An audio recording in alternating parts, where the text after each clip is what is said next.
साहेबांचा विजय असो. राजमाता राष्ट्रमाता जिजाऊ साहेबांचा विजय असो. छत्रपती शिवाजी महाराज की जय. छत्रवीर छत्रपती संभाजी महाराज की जय.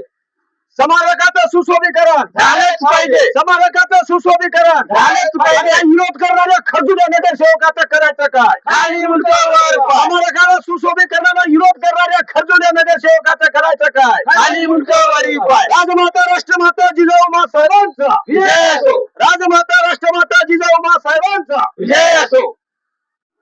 तुम्ही आता निवेदन दिला नगरपालिकेमध्ये शिवसाहेबाकडे, त्याचा संदर्भ काय? संदर्भ असा आहे की राष्ट्रमाता जिजाऊचं गेल्या 30 ते 35 वर्षापासून कंधार शहरामध्ये स्मारक आहे, पण जाणून बुजून ही नगरपालिका सुशोभीकरणासाठी राष्ट्रमाता जिजाऊच्या स्मारकाकडे दुर्लक्ष करत आहे. दुसरी गोष्ट, निवडणुका आल्या की निवडणुकीमध्ये सर्व पक्षाचे लोक, हे राजकीय लोक वचननामा देतात की आम्ही राष्ट्रमाता जिजाऊच्या स्मारकाचं सुशोभीकरण करू, पण निवडणुका झाल्यानंतर या नगरपालिकेतल्या प्रशासक असेल किंवा राजकीय पुढारी असतील, यांना कंधार शहरातील आणि तालुक्यातील जनतेला फसवण्याचं काम केलेलं आहे. कालच एक बैठकीचा विषय झाला की राष्ट्रमाता जिजाऊच्या स्मारकाला या ठिकाणी काही नगरसेवकांनी विरोध दर्शवलेला आहे, कारण त्यांना राष्ट्रमाता जिजाऊचा इतिहासच माहित नाही. असे नगरसेवक, अडाणी नगरसेवक या नगरपालिकेमध्ये बसलेले आहेत.